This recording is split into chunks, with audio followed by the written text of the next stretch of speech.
The ego always compares itself to other people in order to feel special. It does this in ordinary society and in spiritual communities. It's all about putting itself into some sort of hierarchy. I'm better than you. I'm worse than you. And as you likely know, comparison is the thief of joy. You can't ever be happy if you compare your life to another, your spiritual attainment to another, your wealth to another, your success to another, or your relationship to another. If you notice that you're comparing anything about yourself, no matter if good or bad, to another person, you are operating from an identity that will slowly corrupt you because you're thinking yourself to be fundamentally separated from other people or reality. And what makes this so brutal is that you always find somebody that is better than you in some particular area, or something that could be better than what you already have. Always. No matter what hierarchy you're playing in, there will always be somebody above you in your hierarchy. Or if you are at the top of your hierarchy, be it as a certain CEO in a business or some leader in a group, then you can be scared of losing this hierarchical power position if you then compare yourself to other people who might also be gaining power in a certain group. So the ego always runs on this fear that is fueled by comparison. And as long as you compare, you will find a way to make yourself miserable. I was never the jealous type person, but there were some moments in my life where I did feel jealousy, especially when I was younger and it came to the relationship with girls. But I quickly realized that when I compare my looks to another person or the way I speak to another person, it will always come from a place of fundamental insecurity. Because think about the absurdity of it. How are you supposed to be different than what you are? This is where determinism has helped me personally to understand that life is more like a destiny, fate that you just follow through, and that you're meant to be who you are, and there's no way changing that. Because then it's kind of pointless to wonder, what if I was this person, or what if I had this type of body figure or financial success, or whatever it might be. The funny thing happens when you start to enter these spiritual communities and start to understand that there's nobility in dissolving your ego and reducing your sense of self-importance. But in this game, then we enter into spiritual hierarchies. And in spiritual communities, then people pretend to be more compassionate than other people, more profound or deep than other people, more insightful, more advanced spiritually. In spiritual communities, it's all about being perceived as more spiritually advanced and that you have less of an ego. So this might be expressed in tiny details, like smiling to show how happy one is, or being polite to show how aware one is and how one doesn't care about small annoyances, as if you cannot confront the other person if you're being angry at them because you're above the feeling of anger, for example. The amount of comparison you have or engage in is the extent to which your ego is still operating, even if you compare your lack of selfishness to another person. Because if you feel threatened by somebody else's state of self-realization or enlightenment, or even if you sense somebody is very angry and then you look down to this person, it's like, oh, this person gets so angry, I would never get angry like this. As long as you're doing these sorts of comparisons, then you're clearly not getting it. The trick with ego dissolution is that you lose the entire mechanism that would even care about making comparisons in the first place. That's what's so paradoxical about it, is that the more you think you have encountered some sort of spiritual progression journey, or are closer to your higher self, or you are leveling up in your life, the more you will feel like you're falling behind when you start comparing yourself to other people. Because the spiritual journey is, first of all, immensely personal, and everybody is on their own clock. There are no clear lines of how advanced you are or where you are in this journey. Like, there are some certain points that if I were to talk to you for a while, then I could guess what is ahead of you or what things are there to process, but it is not clear. And most people have blind spots somewhere, and you cannot just compare one mental or personal mastery skill with another directly. There's just an overall vibe or feeling you can get from a person of how egoic they are or how self-obsessed they are. And it also shows in how much they care about being perceived as non-egoic, or how they're trying to hide their vulnerabilities or imperfections. Second of all, there is a part that truly cares about being recognized or having gained some certain profound wisdom or understanding of life. And this part wants to be seen. And the sad irony of it all, it's not that it is bad to want to be seen as successful in your area. This is normal human social conditioning. The ego comes in when you either need to be perceived in a certain way, like I need you to recognize what I've accomplished, but then you play games around this validation and you don't directly communicate to another person what you actually want from them. And this is what we do all the time. We manipulate each other, being indirect, being subtle, hinting towards what we actually desire so that we can get what we desire without making us vulnerable by directly stating what we actually want. So the ego wants to climb the mountain that it has to climb without making itself feel vulnerable about it. And then there's always this distinction between higher self and egoic self. But this separation is kind of the problem, because then you reject a part of yourself and say, this is not me, and there's some higher consciousness, awareness state, and this is truly me. And the moment you see the ego in yourself, you kind of don't want to acknowledge it, or you reject it, or you separate it from consciousness. And this is then what keeps you stuck in wherever you are spiritually. I remember for me, there was this brutal realization once my sense of self dissolved into the sea of consciousness. And in this experience, I noticed how ineffable my being is, or my sense of self is. Like there's no way to describe what it means to be me, what it means to experience my life. And when I started to have some samadhi experiences, which are very blissful and selfless states, it became very clear that, I lost the center of I. And it was scary because there was some absolute knowledge that there's no way it could possibly be recognized by anybody. It's not like you have gained some sort of attainment that you can show off to other people. It's exactly the opposite. It's like, wow, I've now become even invisible to myself. I see now how I can never be found, I can never be recognized, and nobody will ever truly like to be me, because there's no particular me there to do that. Dissolving the center of experience is like you are disappearing into yourself. And suddenly all these spiritual comparisons and recognitions you were looking for, or even societal career-wise, or recognition from your peers, approval for your intelligence, all of this stops making sense. That's what truly no self means. Because who's there to be credited for your accomplishments? Who's there to be doing any of this? If all happens with no centered self, then it all happens on its own and there's no one to take credit for it.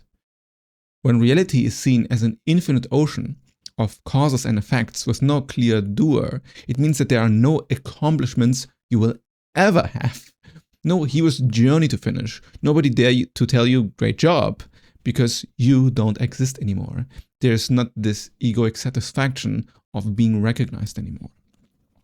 That's why the ego doesn't want to awaken. On a deeper level, the ego is pain and discomfort, and it hates its own existence. So there's some way that you might say that your higher self wants it to disappear, but on a more superficial level, it knows exactly what happens if you go through this awakening process to the end. And it's that all of this pain and discomfort and all of this negativity actually validates its own existence, and it gives it a reason to feed off validation from other people and to be motivated by being recognized as somebody special. All the narratives in the head about being special die when the ego dies. That's why non-duality will lead you towards awakening, because when you have to come to terms with the idea that all of reality is one and the same, all reality being just one thing, then all hierarchies stop making sense. It's not possible anymore to judge another person as inferior or superior than you, and then you cannot locate yourself in some social reality. And yeah, we can still create hierarchies in a relative way. We can make leaderboards and give each other points depending on how well we perform. We can say that this person has more money, this person has more success, and in the career they're more skilled and yada yada. Like this is meaningful in a societal context. But it's all fundamentally made up. It only matters as long as you buy into it, as long as you think it matters. For a competition, you need to want to compete. But when you drop out of the competition, you just really don't care about the results anymore.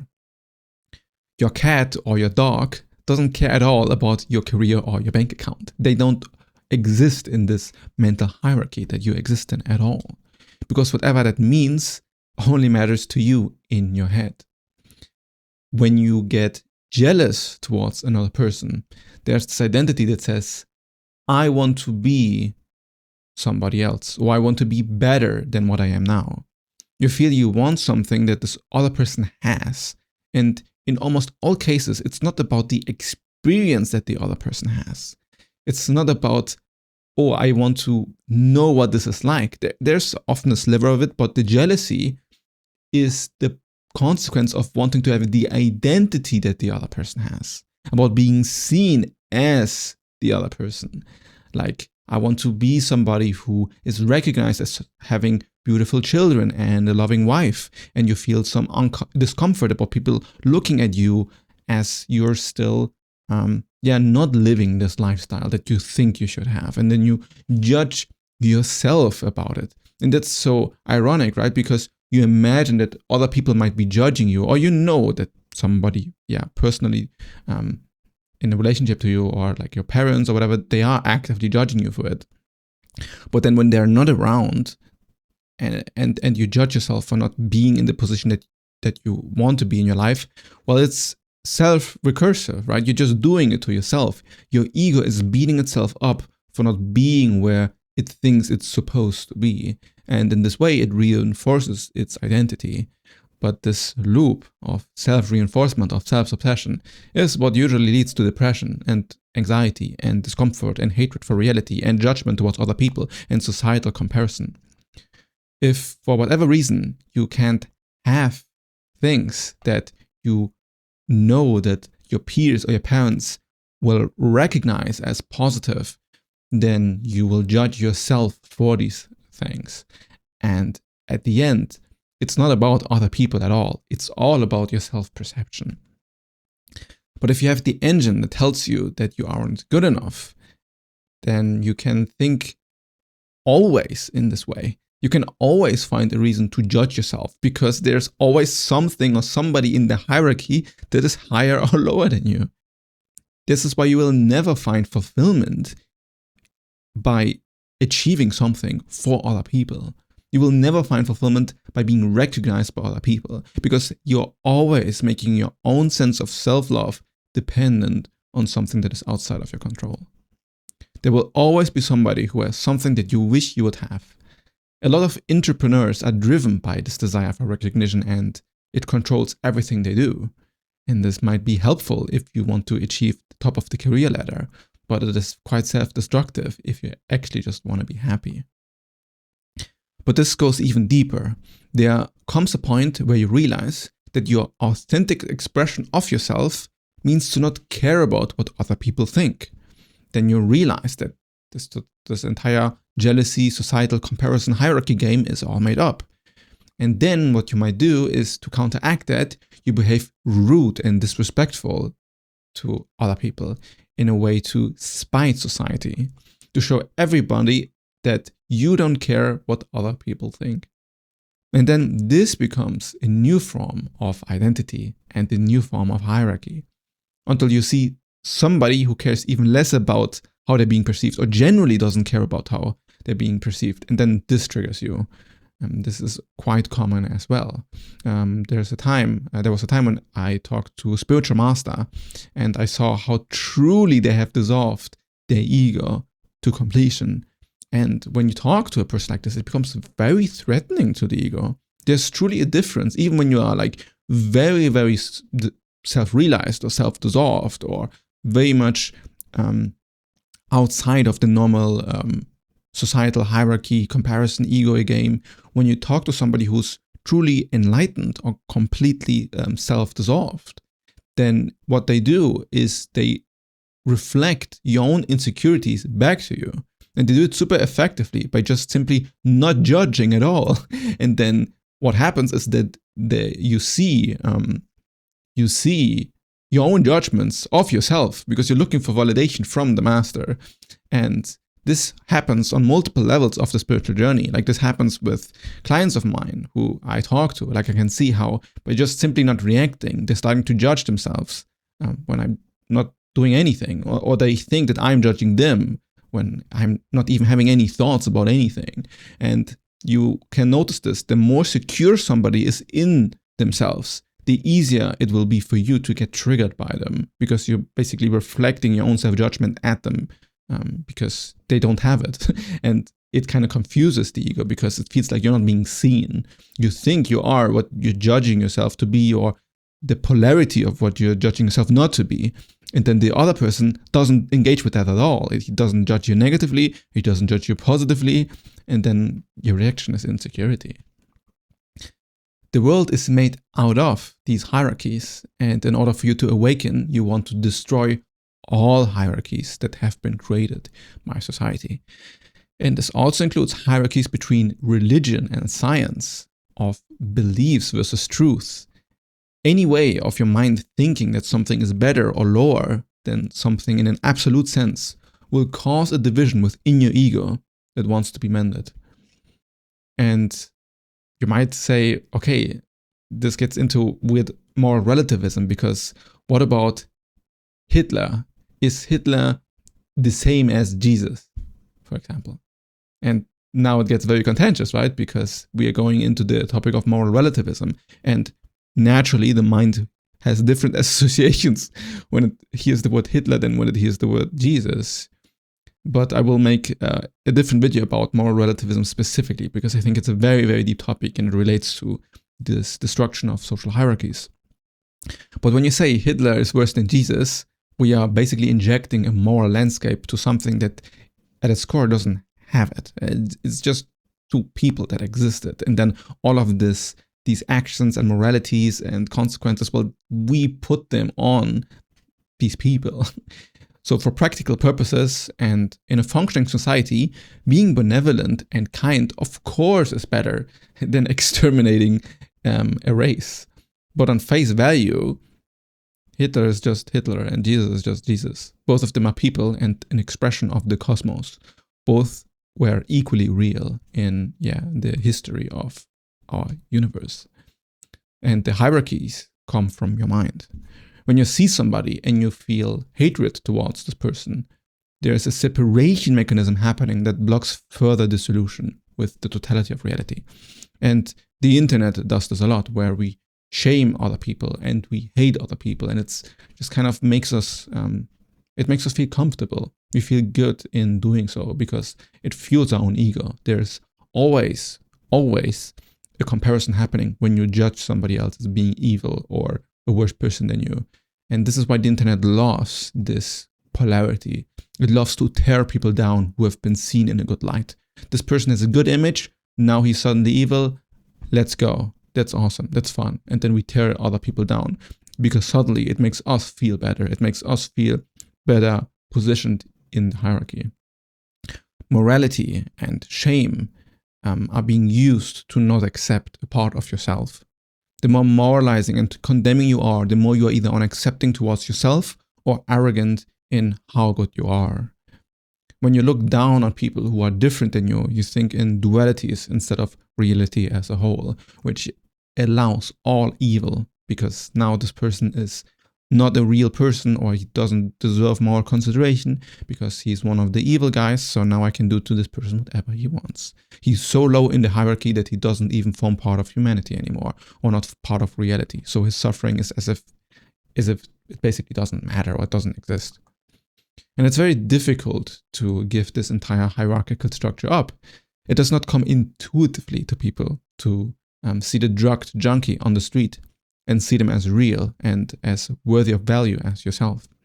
Because the social hierarchy determines value by how much money you make, or how little problems you cause to society, or how easy you are to be around. If you contribute more to society, well then on a societal hierarchy level, well then of course you're more valuable. And by extension, if we do all of this collectively, we make it real, right? Because we're all acting out this collective dream. The more you buy into this collective dream, the more your ego grows, the more your ego exists in relationship to other people, to how you are positioned prestige-wise to other people.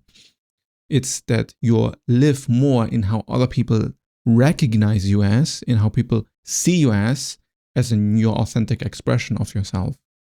And as long as this mechanism is how you determine your own value and your own worth, you can fully awaken or self-realize your true nature, because your truth is determined by what other people think of you.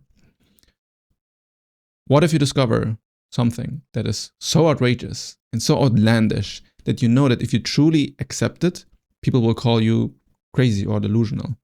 Or what if you recognize the nature of the illusion of the ego and you stop being motivated towards your business success? Or what if the relationship to your family changes because you realize certain dynamics that weren't healthy, and now you are compelled to do something about it? It's not that these things necessarily have to be given up, but usually when you stop believing in the hierarchies, the ego creates more. The ego creates more often than not some sort of reaction, either a loss of motivation or some other kind of manic response to kind of hold on to its fantasy. And this is how hierarchies always keep you trapped. The hierarchies are like an anchor for your mind, as if this is reality.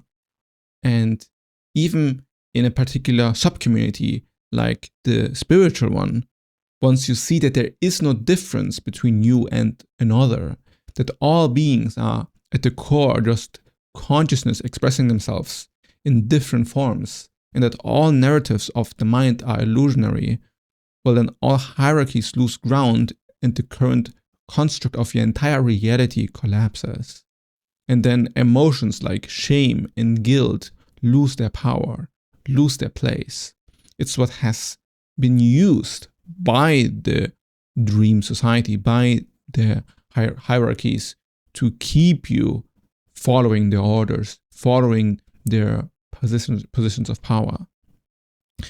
So you basically stop believing that it matters, and then you start to get excluded by certain groups. You start to feel uncomfortable around certain people because you're not playing their games anymore. And as insecure as society makes us, we want to feel part of the group naturally. There's a natural feeling of wanting to belong somewhere. And this is how we get controlled and follow whims of people and opinions, so we don't fall out of favor in these hierarchies. So the real spiritual goal is to recognize all differences, all hierarchies the mind creates as illusionary, and all judgments you take part in, judgments about yourself and other people, judgments about your belief systems and behaviors. As long as there is a judgment, there's always ego. And judgment doesn't mean like I like this movie or I dislike this movie, or it doesn't mean that, or I don't like this person, I don't want to be around this person. These form of judgments are completely natural to make, and they are part of healthy discernment about what you enjoy or not. What I'm talking about is an egoic form of judgment that puts people above or below you, not just what your preferences about something is. I'll go deeper this week on the topic of moral relativism through my Substack, so subscribe there to not miss this essay. I know it's a crucial topic because most people are lost in their lives because of some internal judgments they have put on themselves and reality, with some sort of fake morality. And to become truly free is to become free of those judgments. There's still a place for morality, still a place for good and bad, but these come from a different place, and all this will be explored soon. And subscribe and click the bell on this YouTube channel to not miss the next video upload. And in the meantime, watch this video next.